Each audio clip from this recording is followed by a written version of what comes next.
Warahmatullahi wabarakatuh. Pada minggu ini kita akan belajar melanjutkan materi isomer minggu kemarin, yaitu sifat-sifat senyawa hidrokarbon. Kita awali dari sifat fisik alkana. Untuk sifat fisik alkana di sini, jika dia C-nya rantainya pendek antara 1 sampai 4 bersifat gas. Untuk rantai C5-17 sifatnya adalah cair dan lebih dari 18 bersifat padat. Untuk sifat kepolarannya, alkana bersifat polar sehingga hanya larut pada larutan yang polar seperti kloroform, benzen, karbon tetraklorida dan yang lainnya. Untuk sifat selanjutnya, jika rantai karbonnya itu semakin panjang, maka titik didihnya juga semakin tinggi.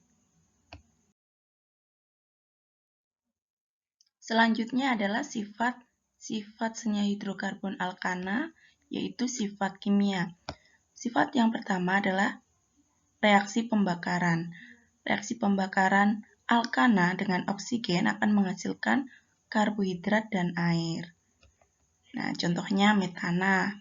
Jika dia direaksikan dengan oksigen, maka akan menghasilkan karbon dioksida dan air.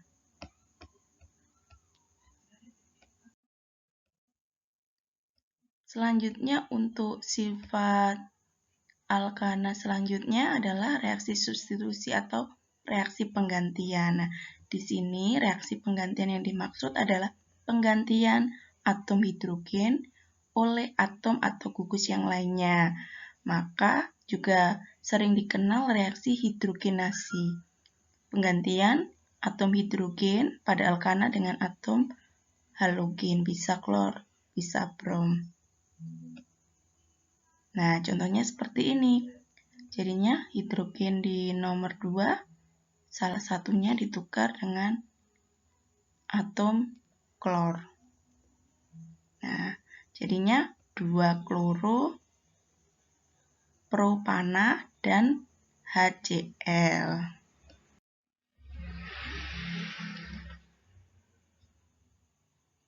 Untuk sifat senyawa hidrokarbon selanjutnya adalah alkena dan alkuna. Di sini alkena dan alkuna dibahas bersama-sama karena merupakan hidrokarbon tidak jenuh. Untuk wujudnya antara C2 sampai C4 sama dengan alkana tadi. Jika rantainya pendek bersifat gas, jika rantainya 5-17 cair dan di atas 8 adalah padat. Sifatnya juga sama dengan alkana polar. Selanjutnya juga, jika semakin panjang rantai karbon, maka titik didihnya juga semakin tinggi.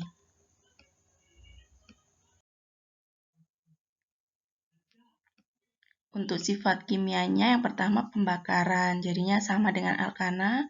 Jika alkena atau alkuna itu dibakar dengan oksigen, maka akan menghasilkan karbon dioksida dan air, ya ini bukan hidrogen tapi air. Nah, ini contohnya C3H6 direaksikan dengan oksigen maka akan menghasilkan CO2 dan H2O.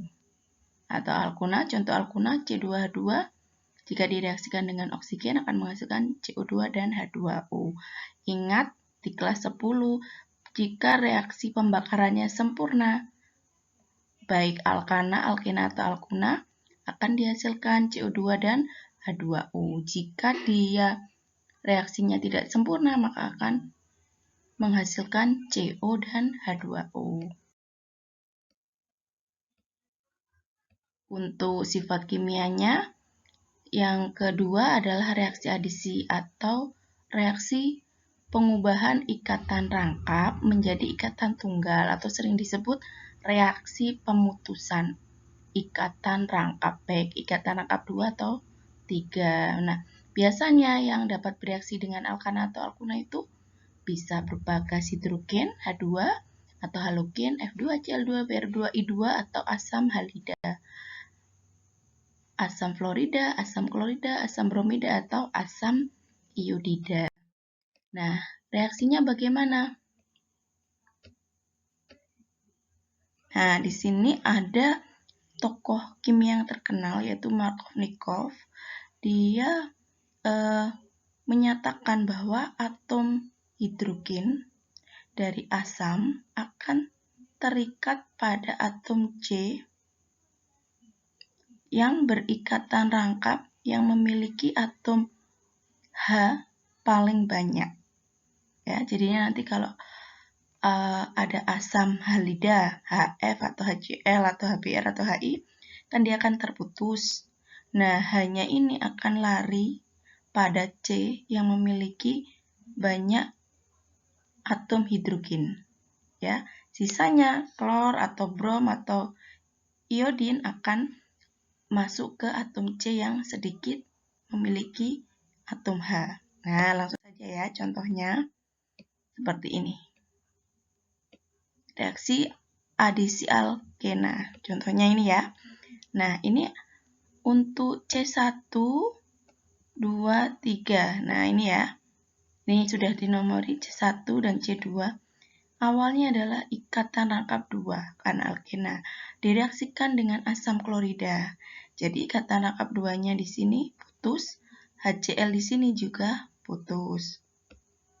Nah, yang dimaksud oleh hukum Markovnikov itu adalah H itu akan mengikat pada atom C yang tadi sudah diputus ikatan rangkapnya yang memiliki atom H lebih banyak. Sedangkan yang Cl akan terikat pada atom C yang memiliki H lebih sedikit. Ayo kita analisis. C nomor 1 ini kan punya berapa H? 1, 2, punya 2H. Yang C nomor 2 hanya punya 1H, maka yang H dari HCl ini akan lari ke C yang memiliki banyak H. Nah, sisanya yang Cl akan ke C yang sedikit H. Inilah yang disebut hukum Markovnikov, sehingga akan terbentuk senyawa yang bernama 1,2, ya kan? Berarti 2 kloro propana. Selanjutnya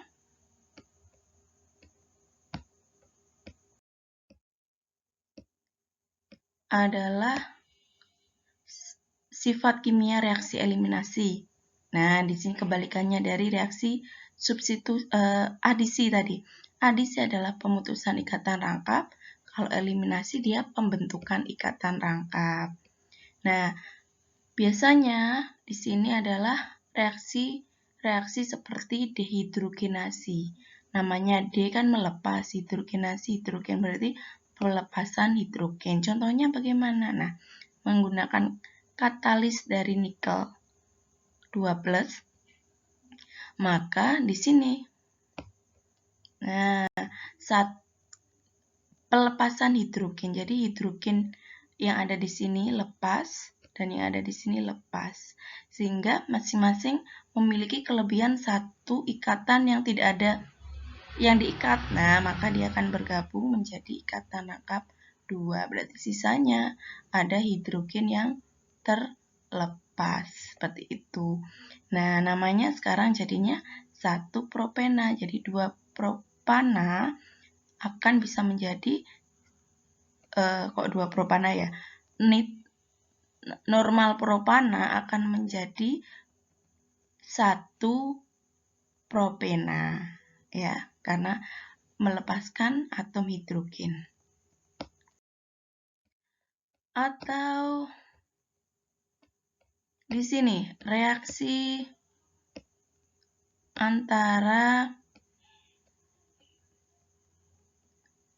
ini 1 kloropropana. Nah, jadi di nomor 1 ada substituen klor kan ya. Ini akan lepas dan satunya hidrogen akan lepas. Maka akan terjadi pelepasan halogen atau lebih tepatnya asam halida ya, asam klorida di sini. Nah, maka disebut reaksinya adalah dehalogenasi pakai katalis basa NaOH. Nah, karena ini terlepas Cl dan ini terlepas H, maka di nomor 1 ini akan terbentuk ikatan rangkap 2, disebut 1 propena dari 1 kloropropana. Oke, saya rasa cukup untuk latihan soalnya bisa dikerjakan di rumah. Nomor 1 hingga nomor 6. Saya akhiri. Wassalamualaikum warahmatullahi wabarakatuh.